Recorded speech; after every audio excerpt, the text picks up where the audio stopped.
2017 میں قطع نظر کہ کس کی حکومت تھی، اس وقت سی پیک آپ کا آگے کی طرف بڑھ رہا تھا اور میں وہاں جرنلسٹ تھا. لوگ تو کورٹس کی طرف دیکھ رہے تھے نا کہ جی پاناما آ گیا اور نواز شریف نکل جائے گا. میں نے کہا نا یہ آئی ایم ایف کی اور سی پیک کی لڑائی تھی. یہ آئی ایم ایف کی اور سی پیک کی لڑائی تھی، اور اس کا ثبوت میں آپ کو یہ دیتا ہوں کہ 2018 میں جب نئی حکومت بنتی ہے وہ آپ کے لیڈر کی، تو وہ جو عبدالرزاق داؤد تھا، اگر آپ کو اس کا بیان یاد ہو، اس نے کہا تھا کہ سی پیک کو 1 سال کے لیے بند کر دیں. اور وہ جو اس وقت کا پرائم منسٹر تھا وہ بلوچستان جیسے سینسٹیو مقام پہ کھڑا ہو کے کہتا تھا کہ اس میں بڑی کرپشن ہوئی ہے سی پیک میں. اس کے بعد انہی کے دور میں سی پیک اتھارٹی کے چیئرمین نے اسلام آباد میں پریس کانفرنس کرتے ہوئے کہا کہ اس میں کوئی کرپشن نہیں ہوئی.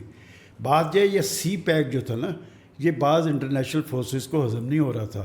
اور مودی کا مجھے ایک بیان یاد ہے، اس نے کہا کہ کشمیر سے ہمیں اتنی پریشانی نہیں جتنی سی پیک سے ہے. سی پیک کی پریشانی یہ تھی کہ دیکھیں میں ہمیشہ چین کو پریفر کرتا ہوں، اور اس میں بھی پاکستان کا جو خارجہ آفس کا ایک موقف تھا نا بڑا ویلڈ تھا.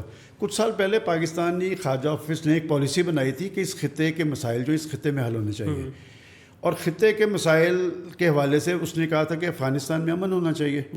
اور پاکستان نے آپ دیکھیں بڑا نقصان برداشت کیا کہ پاکستان یہ کہتا تھا کہ افغانستان کے اندر امن جو ہے ہماری ضرورت ہے، بالکل، اور افغانستان کے مسئلے کا سیاسی حل ناگزیر ہے.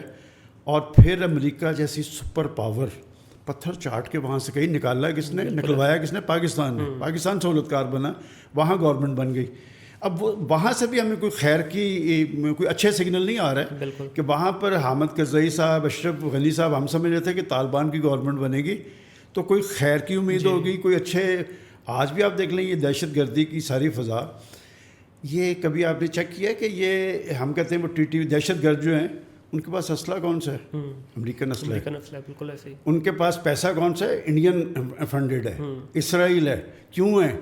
وہی بات کہ نہیں آگے نہیں جانے دینا. جب بھی آپ کہیں سے ٹیک آف کرنے لگتے ہیں نا تو دہشت گردی شروع ہو جاتی ہے. بالکل ایسے. اور دہشت گردی میں آپ کو ایک چیز بتاؤں کہ اس میں ٹھیک ہے اسلحہ ان کا ہے، سہولت کار تو ہم ہیں، سہولت کار تو ہمارے اندر سے ہیں. تو لہٰذا ہمیں اپنی لائنز ڈرا کرنی ہے. جب تک ہم اپنی لائنز ڈرا نہیں کریں گے اور کچھ معاملات پہ قوم کے اندر اتفاق رائے نہیں ہوگا تو پاکستان نے آگے کی طرف نہیں جانا. ایک تحریک اب لوگوں کے اندر موجود ہے. دیکھیں سیاستدان آپس میں لڑ رہے ہیں یا لڑوائے جا رہے ہیں، وہ تو پتلیوں کی طرح ناچ رہے ہیں. اور بعض ایک دوسرے کو کرپٹ، بددیانت. کیا صرف سیاستدان ہی کرپٹ اور میری کمیونٹی میں نہیں ہے؟ اور ساری ججز نہیں ہیں، اور سارے لوگ آپ ہر طبقے میں اٹھا کے دیکھ لیں، اچھے لوگ بھی ہیں برے بھی ہیں. بدقسمتی یہ ہے کہ برے جو ہیں وہ ڈومینیٹ کر رہے ہیں.